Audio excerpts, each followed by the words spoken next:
Hello and what is up YouTube? My name is G3Iron and today we are taking a look at identifying and pricing rares in Path of Exile. This is a part of our continuing series to hopefully help you learn a little bit more about how to evaluate and price rares, as well as simply notice what rares are valuable and worth your time checking out and what rares might not be worth your time even picking up or looking at as you're playing through Path of Exile. Of course, you can give us a like, subscribe, and ding the bell to be notified about more videos just like this one. And if at any point in time you'd like to jump ahead or review any of the discussion points that we're talking about, a convenient timestamp has been placed directly above my slightly balding forehead, and those are hot linked down below in the video description for your convenience.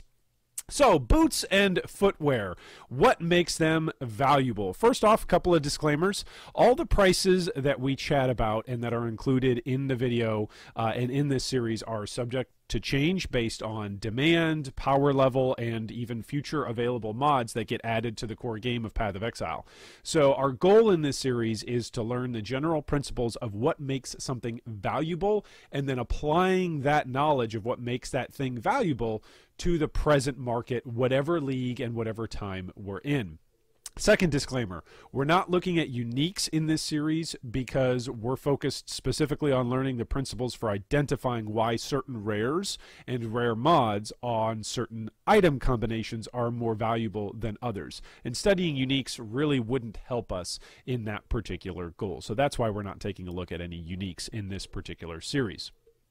So, what makes a boot valuable? Well, there's a couple of things. First off, meta builds. So, flavor of the month builds can lend themselves to specific items. If there is a particular new craft that's available, whether that's a particularly new combination of crafts or a particular single individual stat line that makes boots really, really powerful, that can lend itself towards a flavor of the month build that requires a specific type of boot in that particular slot or a particular set of stats in that slot. For instance, if a meta build requires a lot of uniques in the rest of your build and you've got room in your boots to fill other random or needed defensive layers, then of course it's going to necessitate a rare boot that fills out maybe your life, your energy shield, and your resistances. We'll talk more about that in a few minutes, but meta builds can dictate the value of rare boots. Secondly, best in slot roles or unique mechanics. So there are some particularly Elder and Shaper roles that are unique to boots that are very interesting and intriguing and make them more valuable than others. But also boots can simply provide best in slot options, move speed being another big one that makes boots valuable. Thirdly, filler stats. So oftentimes boots can be used to fill out stats, whether those are stat requirements for gems or for other items that you are looking to use in your builds, or if there's simply some defensive layers or maybe even offensive layers that you need to bolster in your build, then boots can provide that, like a much needed fourth link for linked boots, or even a pseudo 5 link if you can attach a skill to the build or to the boot themselves.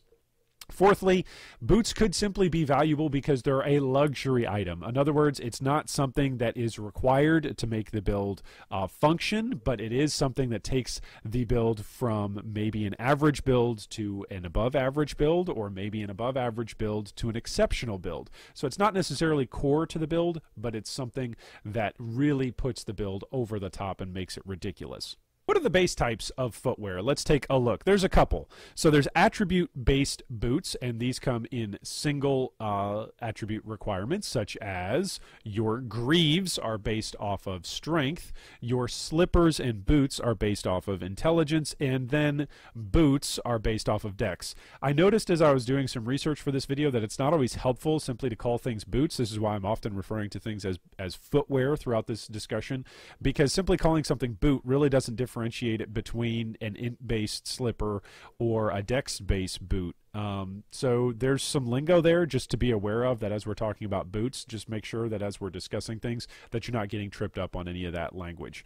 Also, there are combo attributes. So these are our second set of boots that are on display for us here as imaged. And these are, of course, combination-based attribute requirement boots, and they provide implicits that are based off of two different types of elemental resistances. So you've got your strength and int combo, which provides fire and lightning resistance. You've got your strength and dex combo, which provides fire and cold. And you've got your dex and int-based boots that provide cold and lightning resistance on their implicit line. And again, these resistances that come in as combo attributes only apply to the highest tier base of the item that drops. So if you're looking for this pre-level 68 and you're wondering, hey, why aren't any of these boots dropping with these implicits that Iron mentioned? That's why. It's because they're level restricted to the item level, which in the case of footwear is the max level for these combo attributes to drop on the implicit. What roles are unique to footwear? Well, there are some shaper and elder prefixes and suffixes that are quite interesting. I wanted to highlight just a few of them. So here for the shaper, note that while Poet's Pen oftentimes has been nerfed and buffed and seen its ups and downs in the meta of Path of Exile, I do just want to note that for particular builds, most notably Poet's Pen builds, or even socketed, so cast while channeling or cast on crit builds, anything that requires a cooldown or has an internal cooldown, boots that have the shaper suffix for increased cooldown recovery speed are incredibly popular. Also, move speed abilities or movement mobility abilities that are based off of cooldown recovery mechanics, such as Flame Dash, make for boots that have suffixes like cooldown recovery to be very, very popular and very, very in demand, because it's a relatively scarce mod that you can't really get on a lot of things. Presently, at the time of this video when it's made, the only places that you can really get cooldown recovery is on belts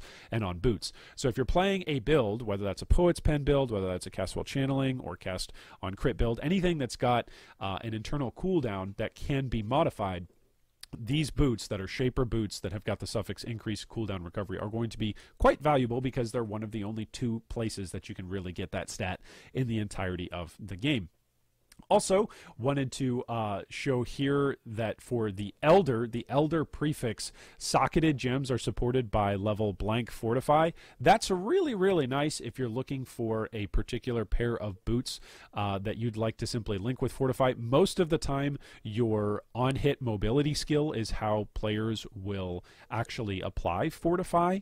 But if you can save a gem socket, there's some interesting combinations. I'm not going to go through all of the various permutations and combinations that are available there for your mobility skill, but you can really boost your mobility skill if you essentially have an additional socket to play around with, because your socketed gems are supported by Fortify from an Elder-based footwear.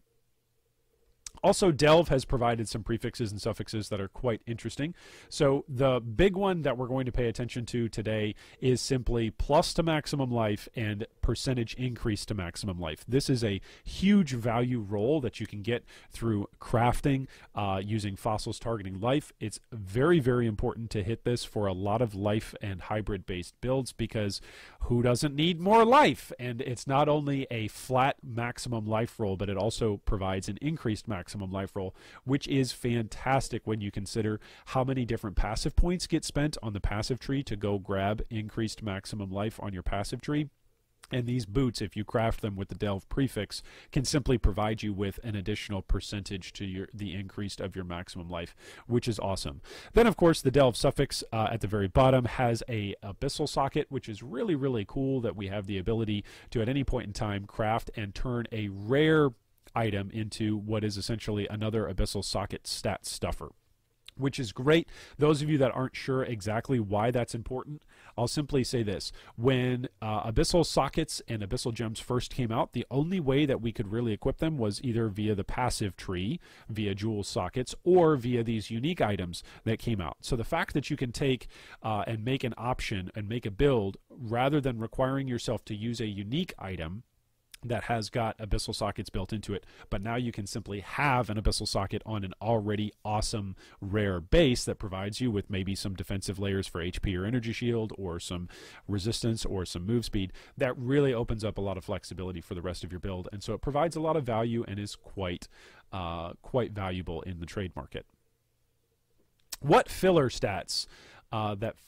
filler stats that footwear can provide? Well, there are a couple of them, and we're going to go over each one. So first off, the primary layer of defense. So health, with health percentage, of course, from the Delve fossils, as we just discussed, but also energy shield, which is absolutely bonkers at this point in time, at the making of this video, with synthesis crafting. I have seriously seen some boots that are just ridiculous. They would be typically other pieces of gear, whether or not that's a low-rolled chest piece or a well-rolled shield. Like, I've seen some boots that are absolutely disgusting during Synthesis League.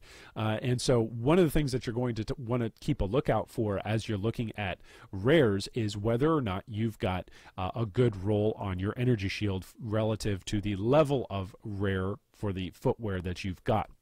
If you've got a high roll for health and you've got a high roll for energy shield, that in and of itself, without any other stats on there, just either of those two primary layers of defenses can make that booth worth something to someone.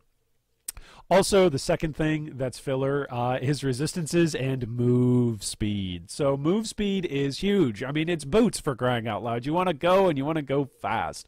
So move speed is a central theme that we'll talk about here, but resistances as well.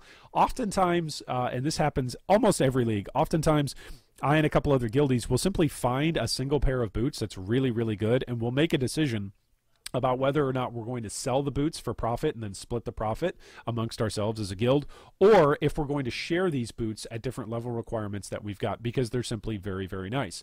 Oftentimes, players, while they're leveling, need multiple different sources of resistances, and boots that are triple rolled or even double rolled can be really, really strong to level with. And then, of course, once you get to the end game boots that we'll take a look at here in a moment, some of the most expensive boots ever created in Path of Exile, the most valuable boots ever created in Path of Exile, are valued as such because of the high amount of elemental resistances that they provide. And, of course, move speed, because you can go fast. There's really not that many other spots in a build that you can increase your move speed. You can increase your action speed, your cast speed, your attack speed, so your mobility can be increased through other item slots, but your move speed really doesn't have that many other spots that it can be increased at. So boots that have high to top end move speed increases on them are incredibly valuable, even if they don't have necessarily other stats on them. It could be that somebody else is simply looking for an upgrade in their boots, and your rare boots that you found have got a good roll to their move speed roll, and so there you go. It could be worth something to someone. Some examples of some GG gear. We've got Demigod here with two different boots. Demi, if you're watching, correct me if I'm wrong here. I think I've seen you mirror these a couple of times, either on YouTube or on stream, but I think I've seen you mirror each of these boots. I could be wrong. So we've got the Skull Trail, the Goliath Greaves right here, which are absolutely filthy. They grant level 20 aspect of the spider. They also grant some armor on there. They've got some max life, and then they've got 48 to cold resist, 48 to lightning resist, 30% increased move speed, and then crafted on there with life. They've also got triple white sockets with a single red socket. So if you want to socket in here maybe a movement skill that's going to grant Fortify, you simply drop Fortify inside your red socket, and then away you go with anything else that you want in the white sockets. Or if you want to use this as your aura base, if you want to use this for anything, you can, because it's triple white socketed, which is absolutely sick. And then he's got the lab enchantment on there, regenerate 2% of life and mana per second if you were hit recently, which is utterly filthy as a way to maintain your mana. A lot of builds that are high-end builds are looking to min-max their mana regen, not just their life and their defensive sustain, but also their mana as a way to actually pump out the DPS. And oftentimes top-end builds aren't going to rely on a mana flask, and so this is a great lab enchant for these particular boots. Also, you've got the Rapture Spur. Again, I'm showing off these particular awesome, amazing pieces of gear, not so much so that way you go, oh, well, Iron, I'm never going to have these boots, so why are you even showing me? Because you can look at these particular boots and identify, yes, it's the combination of all of these stats that make these boots valuable of the top end prices that these various players and exiles are going to charge, but you can look and see just individual stat lines that are going to be valuable, that if you hit them on your pair of rare boots that you find are going to be valuable to somebody. So you can see the lab enchant, 16% increased attack and cat speed if you've killed recently. Of course, this is an action RPG. We've all killed recently being within 4 seconds. And then you've got 89 maximum life, 48 to cold, 48 to lightning, 35% increased movement speed, 15% increased cooldown recovery speed. So remember what we were talking about all those different builds and mechanics that like to take advantage of cooldown recovery. Cast on crit, Poet's Pen, trigger a socketed spell when you cast or when you attack, or Flame Dash. All of those sorts of mechanisms that can benefit from increased cooldown recovery speed only can get it from Shaper boots that have got the mod rolled on it. And then he's got 40% increased armor evasion and an energy shield built on there, crafted on there with 28 to maximum life. Moving on to our second example of some GG gear, we've got Ahfack's amazing Blight Goad two-toned boots here. So remember how we were talking about different bases, and two-tone boots give you double implicits, 2 different types of elemental resistances as their implicit. So this one, he's got the lab enchant, damage penetrates 10% of enemy elemental resistances if you haven't killed recently. So this is great if you walk into a boss room and you haven't taken out any mobs, or a boss is just getting done with a particularly long extended cutscene phase. So you're going to get that 10% damage penetration if you haven't killed anything in the last 4 seconds. And then, of course, he's got 20 to fire and 20 to cold on the implicit, 89 to maximum life, 48 to fire, 48 to cold, 48 to lightning, and 35 to movement speed. And then, just to add insult to injury, you cannot be frozen as the crafted mod on these boots with triple white sockets. This is an incredibly awesome set of boots. If I ever had a mirror, this is the one that I would buy, just because I could use this on so many different builds. Basically, you grab these pair of boots and you go, okay, as long as you're a life build, and even if you're not a life build, you can still use it. But if you're a life build, it doesn't get much better than that. Your resistances are done. You never have to worry about really filling out the rest of your resistances in any kind of big way on any other piece of gear, which is just awesome. Also, you've got the Spirit Tread. These are a little bit cheaper than the last couple of examples that we've looked at. These are from VoikaGodmode, and he's also got the damage penetrates 10% of enemy elemental resistances if you haven't killed recently, which is great for bossing. But then he's also got well-rolled life, 13 to armor, 89 to life, 45 to fire resistance, 44 to cold resistance, and 39 to lightning resistance, with crafted 24% increased movement speed. And these are still great boots. Again, these aren't the best boots in the whole wide world, but these are still awesome boots. I've got some boots myself that I like to use on different leveling characters that simply have like 20 across the board, 20 triple resistances. And for me, as I'm leveling and even getting into maps, that's still great enough for me to not really have to make too many sacrifices. So the better rolls you get on your elemental resistances, the less sacrifices you have to make in the rest of your build, which means the more you can charge for those rare pair of boots that you've crafted or that you've found yourself. Very, very valuable. So, some general pricing tips as we round out. Early on in a league, you can bet that individual stats with rolls in Tier 1 or Tier 2 will be valuable alone. Okay, so move speed, Tier 1, Tier 2 move speed on their own are going to be valuable. Resistances, any individual resistance, whether that's fire, cold, lightning, any of those that are Tier 1 or Tier 2 early in a league are going to be valuable. Increases to energy shield, flat energy shield, both are going to be very, very valuable, because so often energy shield builds have to rely on uniques in order to fill out their build. I'm not saying that for every energy shield based build. I'm simply saying that as a general rule of thumb. So if you find some boots that have got increased energy shield or flat energy shield on them, it's going to be quite good. Then, of course, anything with a high life roll will also be valuable. Combinations of stats mid to top tier will be valuable together. So maybe it's not necessarily a top tier individual roll on their own, but if you've got any kind of combinations of resists or energy shield or HP, going to be very, very valuable early in a league.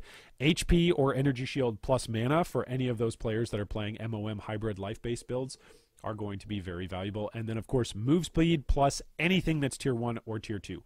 We're talking any other roll that is a top roll, as long as it's got move speed on it, it is going to be worth quite a bit early on in the league.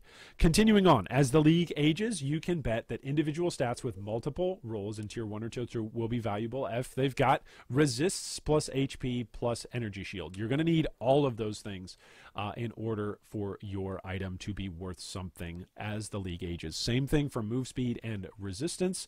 Combinations of stats that are top tier are going to be valuable together. So triple resistances, if you roll triple resistances on anything, it's going to be valuable even as the league ages. And then, of course, increases to HP, energy shield, and move speed on top of that. That's essentially all of the rolls that most builds want on their boots. Maybe not even most, but a large percentage of the population is going to want in their boots, and so that makes them quite valuable.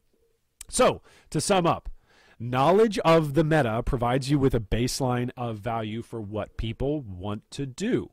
So this tells you who the buyers are and what they're looking for. It tells you your supply and your demand, exactly what you've found today is you've identified some pair of boots or some footwear that are potentially valuable. It tells you who is looking for that and what exactly they're looking for by knowing the meta. This also tells you what is popular in relationship to the present league and therefore what will shape the meta. So for instance, if you've got a league where there's been a buff or a change to any of the stats that we talked about in this particular video, increased cooldown, recovery, resistances, life, energy shield, whenever there is a buff or a change to those sorts of stat lines, you can know that your boots, your footwear value is going to change based off of that. Maybe if there's even a nerf, it could be that you found the new top tier, even though it wasn't as good as what it used to be, it's still at a high relative value to its present iteration. That means that the rare that you've just found is valuable. Stats are valuable for footwear for primarily defensive reasons and for defensive layering. So move speed, believe it or not, move speed is actually a defensive stat. The faster you can move, the more chances you've got of avoiding getting hit simply by seeing something that's coming at you, as well as the faster you get to a pack in order to blow it up and then continue moving on to the next pack. So it's actually a defensive stat. Multiple elemental resistances are so key. If you walk away from this video and you just go, Iron, just sum it up for me. Tell me what boots are good. Multiple elemental resistance boots are good. Flat energy shield and flat HP are great stats to have on footwear no matter what. Doesn't matter the time of league. If they've got flat ES or they've got flat HP, they're probably going to be valuable. Increased energy shield and HP, whether that's crafted or whether or not that drops, these are all going to be stats that are valuable on footwear no matter what. So, what do you think? What are some of the most expensive boots that you've ever purchased? What are some of the coolest pieces of footwear that maybe you've ever self-crafted on your own? And maybe what are some of the most valuable boots that you've ever sold? I actually sold some boots once that were double resistance and then had a good roll to max life. I don't remember if they were tier 1 or not. I want to say they weren't.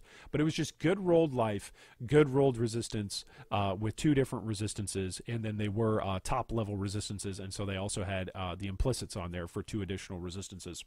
And those sold for a couple of X in a softcore league. That's just for me. But what about for you? What are some of the most valuable boots you've sold?